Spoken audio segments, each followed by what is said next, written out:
My mother and father divorced when I was young. They had an accident baby together after my mom remarried, which rocked that marriage apart. That baby was my little sister. I absolutely adore my sister and I love her so much. She was sweet, kind, and very optimistic about everything. She died abruptly in an accident 4 years ago at only 14. It was tragic. She drowned in while she was with my mom on a vacation. Do you know how people say the firsts after death are the hardest? They don't account for when there's no first to be had. When they should have been getting ready for prom but never will. It's a completely different pain. We decided to have her ashes put in necklaces all of us have. My mom and I were talking about it. We were both drinking. And she slipped that the bit of ashes I carry that I thought were my sister's were just regular ashes. Burnt wood. She already poured out my sister's ashes without me or my brother in the plot she bought with my stepdad. She couldn't fathom my rage because to her, the sentiment and emotions are the important aspects. Not that it's physically my sister. My anger is prompted by the lies and the fact those sentiments and emotions are attached to something not my little sister, and I had no idea she cast her ashes on a plot she wouldn't have cared about. I screamed at her to get out of my house, locking the door behind her and calling up my stepdad to pick her up. I threw the necklace out the window to the front lawn, then regretted it and tore it out of her hands when she picked it up. As she would say it, I made a scene and embarrassed her. I kept screaming and calling her a liar whenever she tried to explain herself or get back inside. I was threatening to call the cops on her when my stepdad finally showed up and took her away. He called me the next day and left a message saying that he wanted to talk about what happened and how he understands why I'm angry and hurt. He just wants to talk. But I need to talk to my mother too about this because she's a grieving mother and my sister's death was a huge blow to the entire family and everyone is trying to regain our bearings still, so some kindness is needed. All I can think of right now is my mom's heartbroken face as I ripped my necklace with my sister's ashes out of her hands, or the way she turned away from me crying as my stepdad ushered her into the car. I called her names.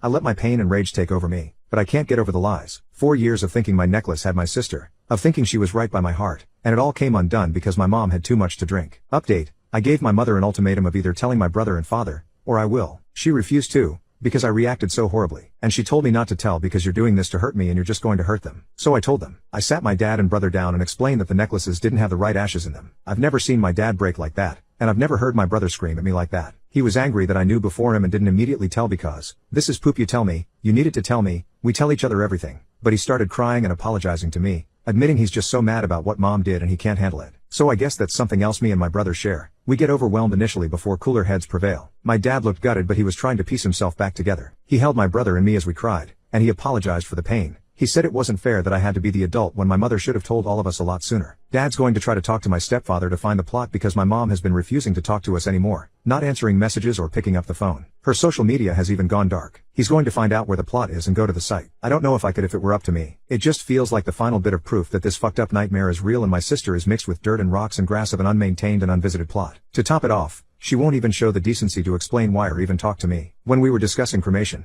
it was agreed we would all get a necklace with the ashes. My mind keeps going over things that just didn't add up fully, times she almost slipped or things that make complete sense now. She almost left behind her necklace on a trip and didn't freak out like I would have, because she knew where my sister was the whole time. She volunteered to be the one to separate the ashes and gave dad the rest. I assume those ashes are the same as ours. Fake. God, this whole thing just makes me want to curl up in a hole and never see the light of day again. I've been on and off crying all week without being able to stop, or just so angry I could scream. In the middle of my damn work day and suddenly I'm rushing to the bathroom to hide the fact I'm breaking all over again because I can't stop my thoughts. I quit smoking after my sister died but I picked it right back up again. My dad has been calling me every day to check in on me and remind me of how much he loves me and how much my brother loves me. I think he's afraid. My brother has come over each day since the talk with his girlfriend to make sure I eat something. I don't know how to end this post. I feel lost and like I don't know anything anymore. I feel like a burden because my dad and brother are both dealing with a revelation too, but they're clearly thinking of me and checking in on me. I'm going to look into grief counseling, but the therapist I saw after my sister died isn't practicing anymore and my insurance isn't accepted by a lot of therapists. I try to remind myself that my little sister wouldn't have minded so much becoming woven into a tapestry of grass and flowers and that I can visit her once we know where she was cast and make sure her sight is always beautiful. My unhinged friend told my boyfriend that we were having an affair and my boyfriend doesn't believe me. Now, he's begging for another chance after I sent him the evidence of my innocence. I've been with my boyfriend, Paul, for 3 years. In the beginning of our relationship, Paul had some issues with trust. He had been cheated on in the past. I made it clear right away that I had never cheated on anyone, that I would not, and that I understood if he had trust issues from the past, but that it was a deal breaker to me to be with someone who couldn't trust me. He has, since those early days, been really good about it, and throughout our 3 years together, I think I have earned his trust. I have always been honest with him and never cheated on him. He's asked to see conversations of mine that I've had with male friends twice over those 3 years, and I've obliged. The second time, however, I made it clear to him that I was very unhappy to be treated as though I was acting suspiciously and did not deserve privacy with my friends when he had no reason at all to think I was being shady. I said that if he didn't trust me because of something I had said or done, I was 100% happy to have a conversation about that, to discuss it, and to address any issues he had. But if I had done literally nothing to cause suspicion, then I expected him to trust me. He agreed with me, said that I had done nothing, and never asked again. Once of those conversations he asked about was with my friend Roger. Roger had, 2 years before I started dating Paul, confessed feelings of love for me. I told him I wasn't interested, and that was that. By the time I was seeing Paul, I had absolutely no reason to think things were anything but platonic between Roger and myself. A week ago, Roger and I got together for coffee. Again, I want to stress that before this happened I had literally no reason at all to think he had held onto those feelings. At the cafe, Roger suddenly went on this impassioned monologue about how much he still loved me, how Paul was a terrible boyfriend and I should dump him and be with Roger, how loyal Roger was, how perfect we were together. I was pretty much silent through this whole speech because I was so surprised and uncomfortable, but when he stopped I told him that I loved Paul, that I was absolutely not leaving Paul, and that I needed to go home immediately. I was shaken up by the whole thing so I took my time getting home to calm down. But, by the time I got home, I found that Roger had sent a long, utterly insane FB message to Paul detailing how much he loved me, that we were destined to be together, and heavily implying, but not outright stating, that Roger and I had been carrying on an affair for weeks. I don't know why he did this. I have no explanation. Paul believes it completely. He has listened to my explanation of things, but thinks I am lying. He doesn't want to see me or talk to me at all anymore. I'm completely devastated that Paul would believe this FB message over me. I'm horrified that my relationship with him has ended like this. I'm embarrassed that now I'm being seen as a cheater and a SLT who slept around on Paul. I'm utterly hateful toward Roger. It's been a week and I can't convince Paul to talk to me. I know he had those trust issues in the past but I really believed we were long past them. Update.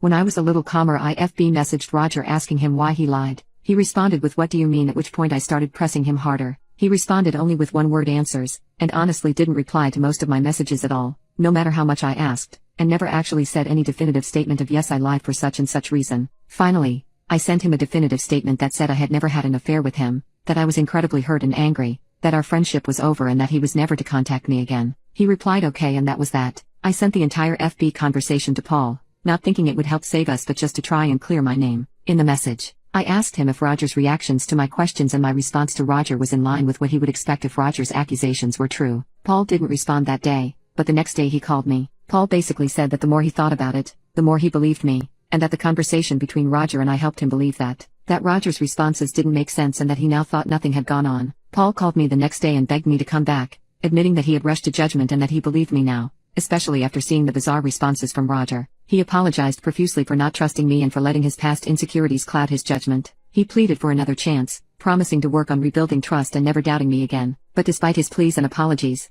I couldn't shake off the hurt and betrayal I felt from Paul's initial reaction to the false accusations. I realized that trust was a fundamental aspect of any relationship, and Paul's immediate belief in Roger's lies had shattered that trust for me. Despite his change of heart, I couldn't bring myself to go back to someone who had doubted me so easily.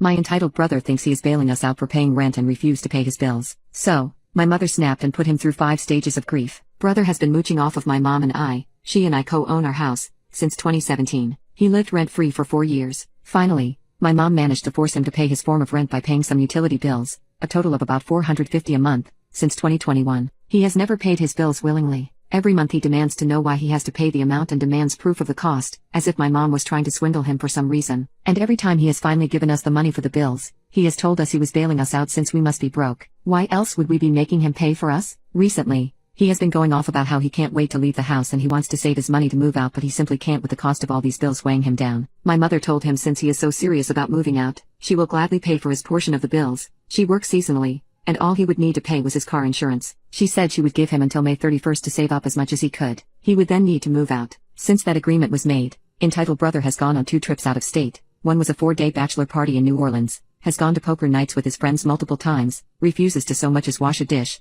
and leaves a greasy mess wherever he goes in the house. Meanwhile, my mom has worked 6 days a week to make enough money to cover his expenses. And yet, entitled bro hasn't thanked her once. Every time she asks him to do the simplest task, he ignores her or claims he forgot despite how often she reminds him. Today, she finally snapped. His one bill that he's responsible for was due 4 days ago and he never paid her. She texted him and reminded him verbally many times. She asked via text one last time today and he finally responded by asking her to give him a receipt so she can prove his insurance cost what she claimed it cost, and he never sent the money. She lost it and said she is sick of catering to him without so much as a thank you. She said she wants peace and he is no longer worth the trouble she goes through. She said she is removing him from the car insurance tomorrow and that he no longer has until the end of May to move out because now he is 3 weeks. That's it. She's threatened to kick him out before, and hasn't gone through with it yet, but this time felt different because I have never seen her go nuclear like that before, and entitled bro must have felt that same way because he went through the 5 stages of grief about 100 times during that fight. He screamed, cried, accused, name-called, tried to pull me in to defend him, tried to pull in his dad to defend him, tried to call my mom's sisters to defend him, claimed getting his own insurance was an emotional burden, claimed she needs professional help because she is obviously out of her mind, said that she obviously doesn't care about him. Otherwise, why would she so cruelly deprive him of such valuable resources? He went on and on for 3 hours, and she didn't budge. I don't want to get my hopes up that she'll stick to that 3-week deadline, but this is the closest she's come to evicting him. I hope this will scare him into leaving before she has to.